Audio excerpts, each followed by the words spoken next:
6 साल पहले की बात है। सोशल मीडिया ने पूरी रफ्तार से गति पकड़ ली थी। श्यामली ने भी फेसबुक पर अपना अकाउंट बना लिया था। उसी साल उसका ग्रेजुएशन पूरा हुआ था। ग्रेजुएशन पूरा होते ही उसे एक मल्टीनेशनल कंपनी में अच्छी नौकरी मिल गई थी। स्वभाव से चंचल, शांत और हमेशा दूसरे के बारे में पहले सोचने वाली श्यामली ऑफिस का काम पूरा करके फेसबुक लॉगिन करके बैठ जाती थी।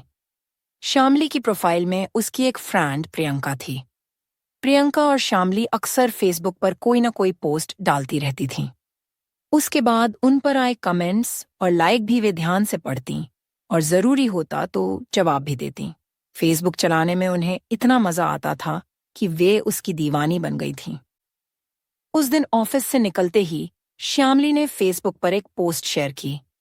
देखते ही देखते उस पर लाइक और कमेंट्स आने लगे।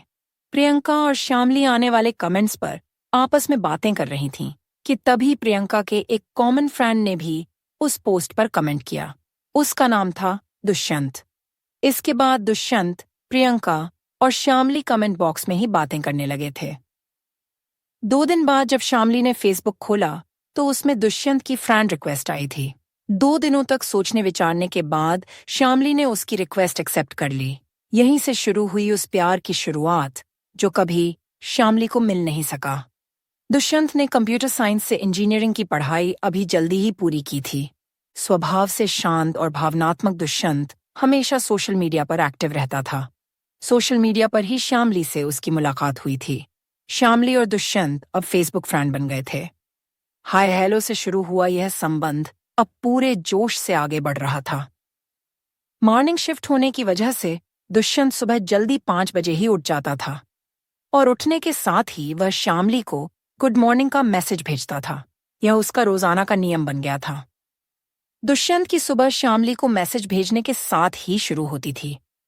इसके बाद श्यामली के मैसेज के इंतजार में उसका आधा दिन बीत जाता। उसे श्यामली अच्छी लगने लगी थी। किसी न किसी बहाने वह उससे बात करने का मौका खोजता रहता था। वह यही सोचता रहता था कि श्यामली कब ऑनलाइन हो और वह उसे मैसेज करे। दुष्यंत एक संस्कारी घर का युवक था, इसलिए श्यामली को उस पर विश्वास करने में ज्यादा समय नहीं लगा। विश्वास होने के बाद श्यामली ने दुष्यंत को अपना फोन नंबर दे दिया था। वैसे तो श्यामली आज के जमाने की आधुनिक लड़की थी, फिर भी वह खुद को इस आधुनिक जमाने से दूर रखती थी, क्योंकि उसे पता था कि सोशल मीडिया पर दुनिया भर के गलत काम भी होते हैं। दुष्यंत को उसने 1 महीने तक परखा था। उसके बाद उसने उसे दोस्त के रूप में दिल से स्वीकार किया था। बाकी तो उसे कोई लड़का पसंद ही नहीं आता था। नंबर मिलने के बाद व्हाट्सएप पर गुड मॉर्निंग के आगे भी बात पड़ गई थी, जबकि श्यामली अभी भी उससे अच्छा दोस्त ही मान रही थी। दुष्यंत तो श्यामली के ही सपनों में दिन रात खोया रहता था। इसके बावजूद दुष्यंत कभी श्यामली से अपने प्यार का इजहार नहीं कर सका था। दूसरी ओर दुष्यंत के स्वभाव से प्रभावित होकर श्यामली के मन में भी उसके लिए प्रेम का बीज अंकुरित होने लगा था। पर कोई संस्कारी लड़की कहाँ जल्दी अपने प्यार का इजहार करती है। फिर श्यामली तो वैसे भी अपने मन की बात जल्दी किसी से कहने वाली नहीं थी। उसी तरह दुष्यंत भी हमेशा सोचता रहता था कि वह अपने मन की बात कैसे श्यामली से कहे। प्यार की बात कहने पर कहीं श्यामली नाराज न हो जाए। पता नहीं वह उसके बारे में क्या सोचती होगी। क्या वह भी उसी की तरह उससे प्यार करती है या नहीं? अगर वह अपने मन की बात उससे कहेगा तो वह कहीं बुरा तो नहीं मानेगी। यही सब सोचते सोचते दिन बीत रहे थे। दुष्यंत हमेशा इसी सोच में डूबा रहता था कि आखिर वह करे तो क्या करे, किस तरह वह श्यामली से अपने मन की बात कहे। आखिर एक दिन उसने हिम्मत करके श्यामली से मन की बात कह ही दी। श्यामली ने कहा, अरे अरे अभी रुको, अभी तो दूसरा अध्याय बाकी है।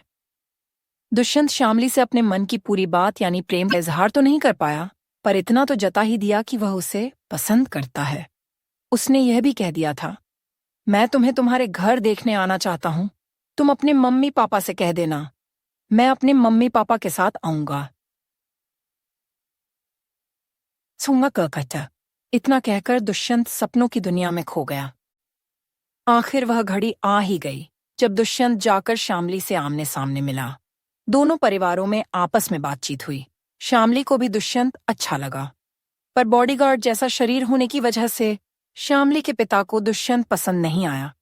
श्यामली एकदम स्लिम और ट्रिम थी।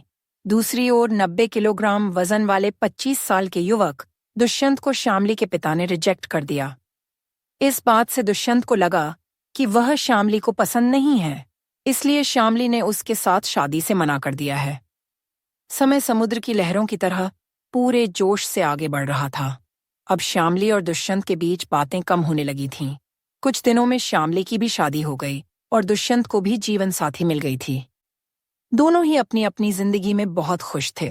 फिर भी जब कभी दुष्यंत एकांत में होता तो उसे श्यामली की याद आ ही जाती थी। उसे इस बात का हमेशा अफसोस रहता कि वह श्यामली से अपने दिल की बात खुलकर कह नहीं सका। किसी तरह अपने मन को मनाकर उसका पहला प्रेम पूरा नहीं हुआ। इस दर्द को दिल में छिपाकर अतीत से वर्तमान में आ जाता। पूरे 3 साल बाद अचानक एक मॉल में दुष्यंत और श्यामली की मुलाकात हो गई। दोनों के बीच हाय हेलो हुई। दुष्यंत ने पूछा, कैसी हो श्यामली? मैं तो ठीक हूं, अपनी बताओ, वह बोली। दोनों ने एक दूसरे के बारे में पूछा। हालचाल जानने के बाद दोनों के बीच नॉर्मल बातें होने लगीं। बातचीत करते हुए दोनों अतीत में खो गए।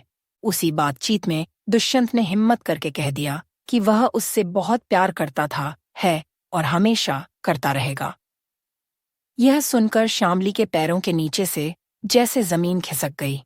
यह बात तो वह 3 साल पहले सुनना चाहती थी, पर उस समय यह बात दुष्यंत नहीं कह सका था। उस समय श्यामली भी इस बात को नहीं समझ सकी थी। दोनों का यह अनकहा प्रेम 3 साल से हृदय में जीवंत रहा, पर दोनों ही अपने इस प्रेम को एक दूसरे से कह नहीं सके थे। आज पूरे 3 साल बाद जब दोनों ने अकेले में बात की तो दुष्यंत ने अपने प्रेम का इकरार कर लिया। वह बहुत अच्छा दिन था। दोनों के ही मन में एक दूसरे के लिए अनहद प्रेम था, पर समय उनके हाथ से निकल गया था। अब दोनों की ही शादी हो गई थी और दोनों ही उम्र से अधिक समझदार हो चुके थे। दोनों ही अपने जीवन साथी के साथ विश्वासघात करने के बारे में सोच भी नहीं सकते थे, पर दोनों ने ही एक दूसरे को वचन दिया कि वे जीवन के अंत तक एक दूसरे के संपर्क में बने रहेंगे।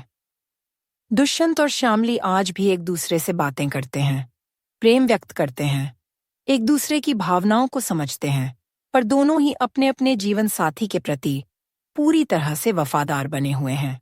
वे जीवन साथी नहीं बन सके तो क्या हुआ? दोनों ही एक दूसरे से मन से जुड़कर जीवन का आनंद ले रहे हैं। तो क्या अपने पहले प्रेम से दिल से जुड़े रहना अपराध है? क्या शादी के बाद अपने जीवन साथी के प्रति वफादारी दिखाते हुए मनपसंद आदमी से बात करना अपराध है? अपने जीवन साथी के प्रति वफादार रहते हुए दो प्रेमी जब अपने अधूरे रह गए प्रेम को एक दूसरे से इकरार करते हैं तो लोग इस संबंध को खराब नजरों से देखते हैं। पर दुष्यंत और श्यामली का कहना है कि अगर एक दूसरे से बात करने से दुख कम होता हो और खुशी मिलती हो तो इसमें गलत क्या है? प्रेम तो प्रेम होता है, शादी के पहले करो या बाद में, उसमें पवित्रता, विश्वास और बिना स्वार्थ का लगाव होना चाहिए जो केवल हृदय के भाव को जान समझ सके।